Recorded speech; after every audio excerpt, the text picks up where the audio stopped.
This month, every 4 years, is the day that the newly elected President of the United States enters the office. This is called inauguration. In the spirit of Inauguration Day, here is a book of some of the presidential pets. As the President, you are in charge of the whole United States of America. That is a lot of responsibility. Citizens might not agree with your opinions, ideas, or political party. Whether Whig, Federalist, Republican, Democrat, or Independent, many presidents hope for a reliable and steadfast friend. President Harry S. Truman once famously said, "If you want a friend in Washington, get a dog." And a dog is what many presidents got. Plenty of presidents found a friend in Fido. Abraham Lincoln's dog was actually named Fido, which is Latin for trust in or confidence in, but Lincoln thought life in Washington might be too stressful for Fido. So when he was elected, he found Fido a new home with a close friend. Bala, Franklin D. Roosevelt's dog, held the esteemed title of honorary private in the U.S. Army. George H.W. Bush's dog, Millie, wrote a book for the First Lady, Barbara. After Millie passed away, the Bushes showed their gratitude by dedicating a dog park to her in Houston, Texas, affectionately naming it the Millie Bush Bark Park.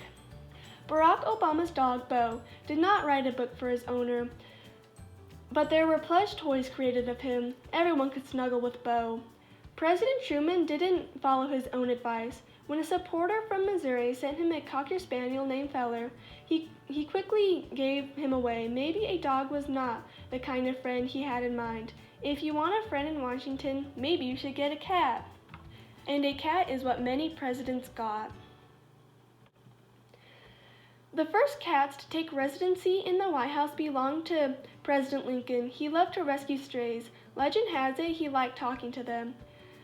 Dixie is smarter than my whole cabinet, and furthermore, she does not talk back. There are many Siamese cats in the White House. The first to arrive, Siam, was a gift from an American diplomat in Bangkok, Thailand, to President Rutherford B. Hayes. President Bill Clinton's cat, Socks, enjoyed perching on his owner's shoulders. Socks also did important therapy work, visiting students and senior citizens. You might think that when you're president, you can keep whatever kind of cats you want. Nope. The Sultan of Oman sent President Martin Van Buren 2 tiger cubs. Just as Van Buren was preparing for the tigers' arrival, Congress stepped in. The tigers were confiscated and sent to a zoo. If you want a friend in Washington, maybe you should get a more practical pet, like a horse. And a horse is what many presidents got. George Washington, our nation's first president, had very bad teeth. He went through many sets of dentures. Washington did not want his horses to suffer the same misfortune. As a result, he had a fastidious toothbrushing regimen for all of his horses. Before cars, horses were not just loyal companions, they were also modes of transportation. John Adams, the second president and the first to live in the White House, had extravagant taste and built 12 stalls for his horses and their fancy carriages. When Adams did not win re-election, he left his horses and carriages to the incoming president, Thomas Jefferson. Jefferson did not agree with Adams' politics or with his taste. The First Lady Jackie Kennedy's horse, Sartor, and his pony friends, Tex and Macaroni, found themselves in the middle of a scandal when protesters revolted against their wardrobe, or lack of therefore. No saddles and no shoes, they were completely nude. If you want a friend in Washington, maybe you should choose a pet that doesn't require clothing, like a farm animal. And a farm animal is what many presidents got. President Woodrow Wilson put his pets to work to help the country during World War I. His flock of sheep nibbled at the White House grounds, keeping the laws tidy so gardeners could join the war effort. Selling the sheep's fleece was lucrative. Some of it was auctioned off to help the Red Cross. Some of it was used to make yarn, to create products such as socks for soldiers. President William Homer Taft enjoyed fresh milk. A senator from Wisconsin thought of the perfect gift for him, a cow. Her name was Pauline Wayne, but fans called her Miss Wayne. The bovine became very well known and even toured the country.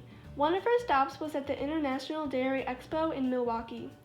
People were so eager to try Miss Wayne's milk that once, when an agriculturalist spotted her grazing on the White House lawn, he decided to hop the fence and sneak a taste.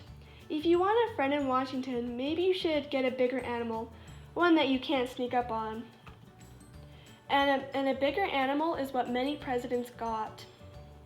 What do you give a president who has everything? An alligator. Legend has it that Revolutionary War hero Marcus de Lafayette thought President John Quincy Adams might like. It has said that Adams kept the alligator in the bathroom and would show it off to his guests. President Calvin Coolidge was given a pygmy hippo by businessman Harvey Samuel Firestone. Billy, as the hippo was named, was immediately donated to the National Zoo. He became a star exhibit at the 1939 World's Fair. His descendants can be found today in zoos across America. The prize for the biggest pet goes to a herd of elephants, a gift from the Siam King to President James Buchanan.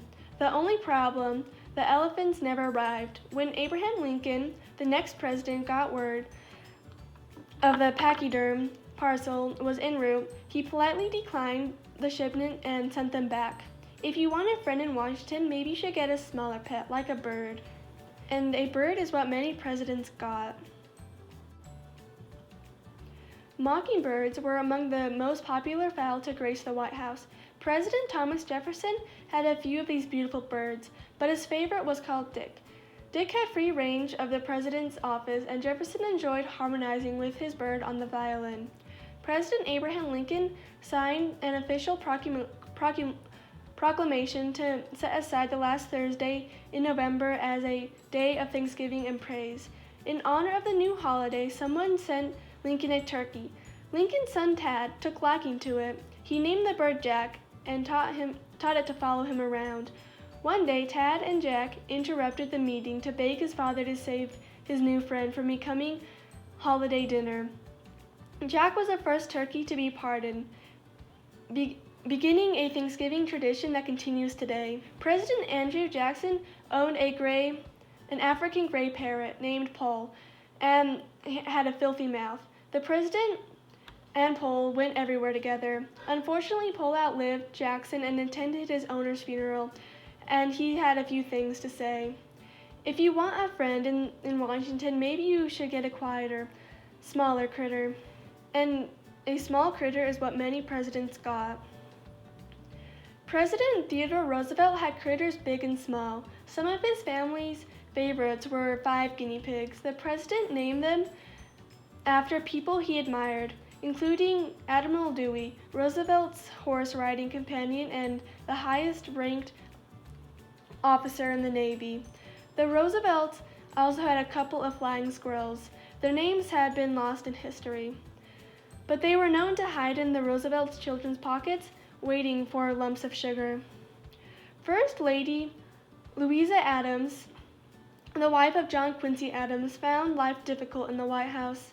She sought comfort in some tiny companions, silkworms, that she kept on mulberry trees, harvested their silk, and spun it into fabric that she used in her sewing projects.